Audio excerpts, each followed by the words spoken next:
Once again, just trying to keep in mind where the typical employees would be.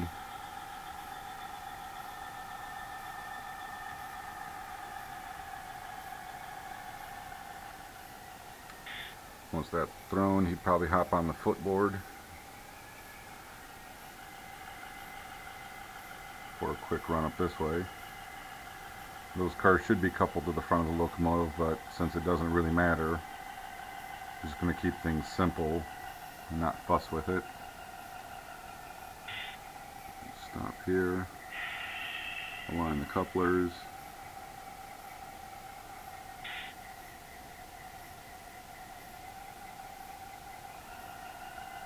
Pull it back free of this GS turnout.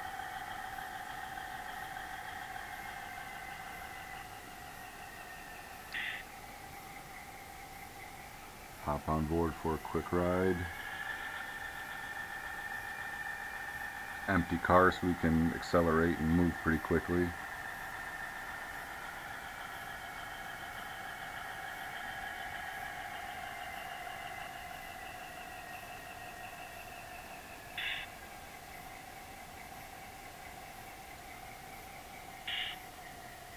Now we'll pull the outbound car, spot that on the runaround track, and then respot the car that's on hold.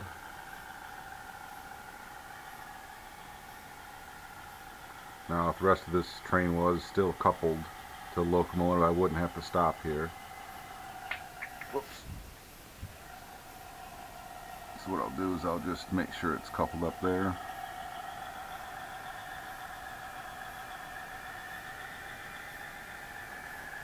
Once we're clear of the turnout, I can throw that.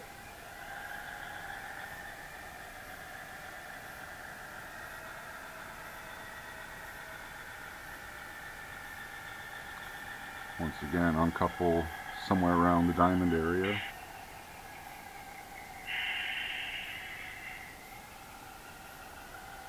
Now we'll be able to spot these two cars.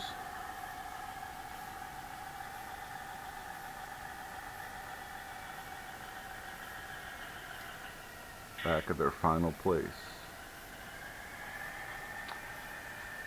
Now I designed this track so there's room for one car under the loader and also an additional car length before and after the unloader. I did that so the cars can be moved and spotted as they need to be. See, this car will be spotted somewhere along here, and there's plenty of room on the left. And also, once that car gets loaded,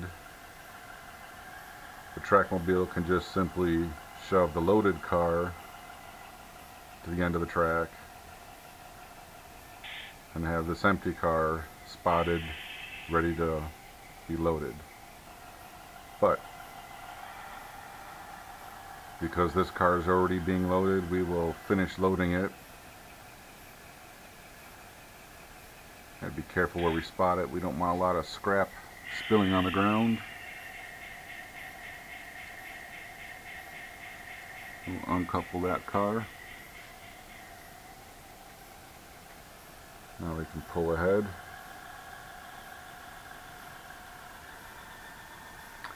So that's all the work that we need to perform. So we'll do just a little bit of cleanup. The crew would throw that turnout, hop on board to this turnout.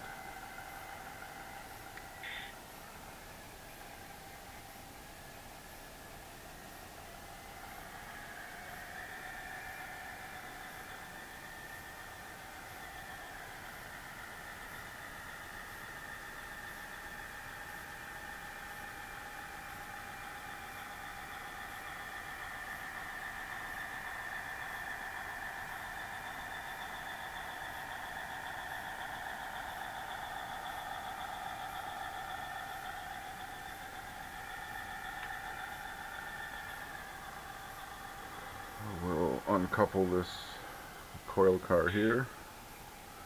Oh, actually, if I would have uncoupled it back here, this would save me one move, I believe.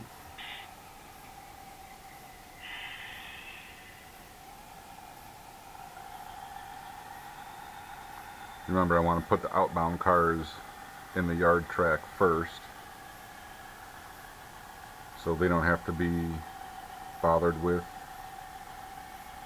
when the other cars get switched.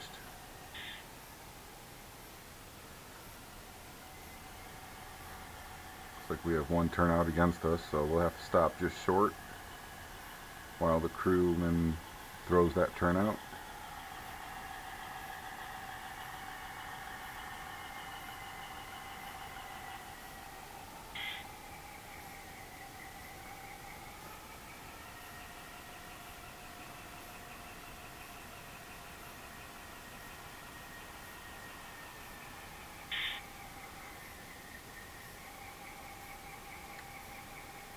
Okay, give him a chance to lace up the air hoses.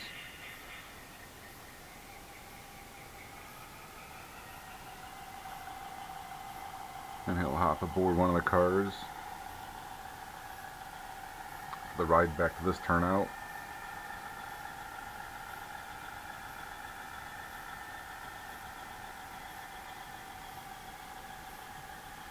Maybe slow down so he can jump down.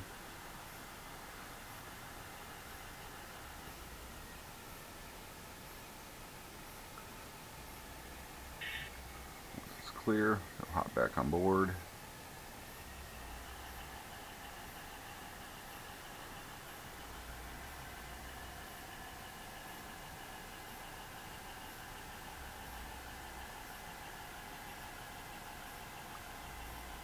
We'll stop here at this turnout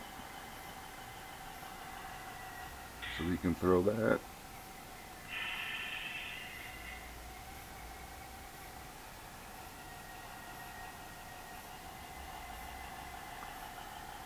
So now the outbound cars will be first in the yard, and we'll put the other cars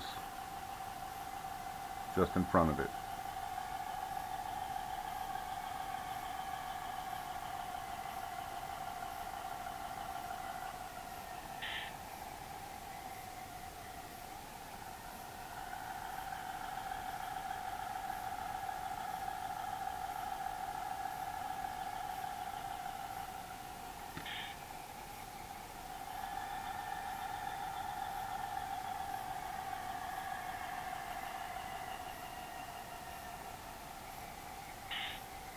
Line up these couplers.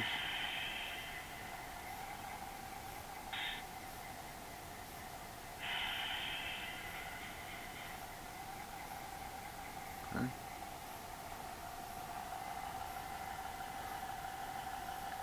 We'll assume all these cars are loaded. First two with corn, the second one with a cooking oil, and the third with steel coils. So we probably wouldn't accelerate this quickly. Keep things at a safe speed so we can stop within a reasonable amount of space.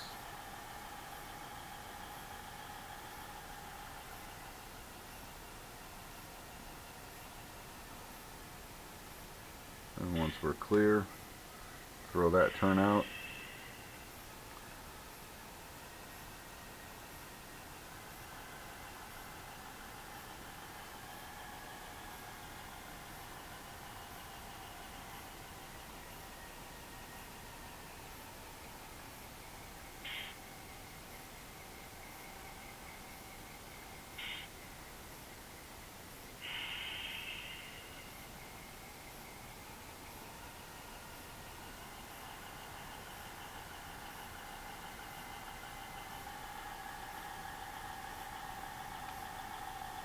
We'll imagine the crewman is on the ground still at this point.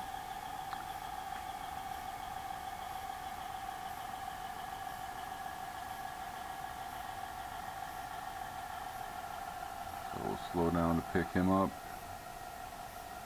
Once he's safely on board, we can spot the cars here on the yard track in the clear, so any work at the Frito-Lay plant can be done easily.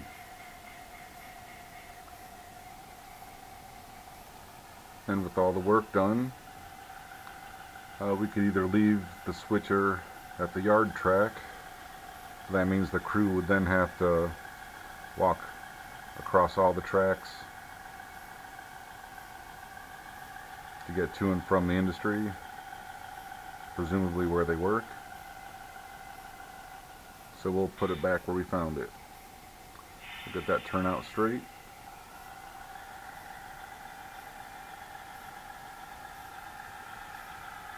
Quickly move over here.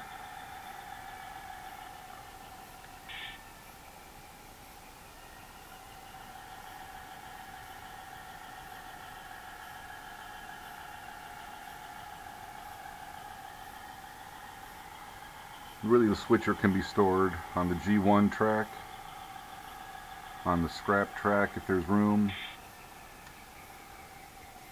or on this G2 building track, or even on the team track, and for that matter on any track that's out of the way.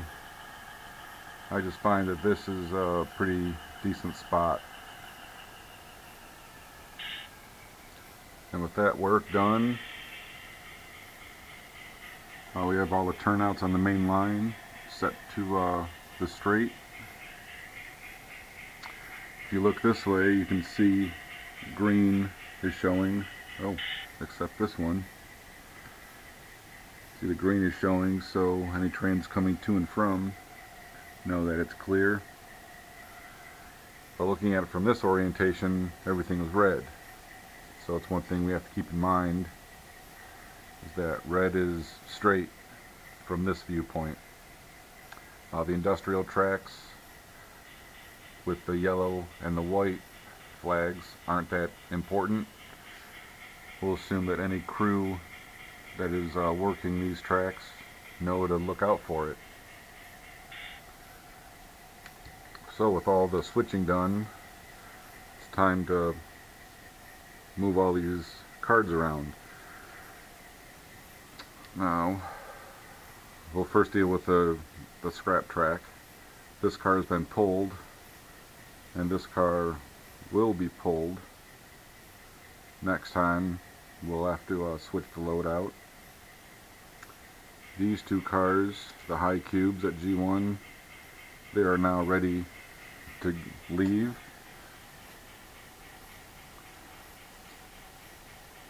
This is a loaded car, so it's ready to go. The other car that's ready to go is this car, and it's second, so we'll put that one here. These are the rest of the cars that are on the track. The DT&I high cube was spotted, so we'll put that in the first row. The gondola was spotted, so we'll put that in the first row. And one of the coil cars was spotted, so we'll put this in to go in the end slot.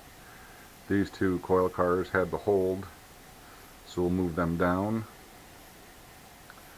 So we have left are the two off-spot cars, or the cars that are in the yard track because the hopper cars are on hold. We have the tank car because one of the tank cars is on hold. And we have the coil car, which is off spot because there's no room for it. So that's what that pocket's for. And with that, all the switching is done.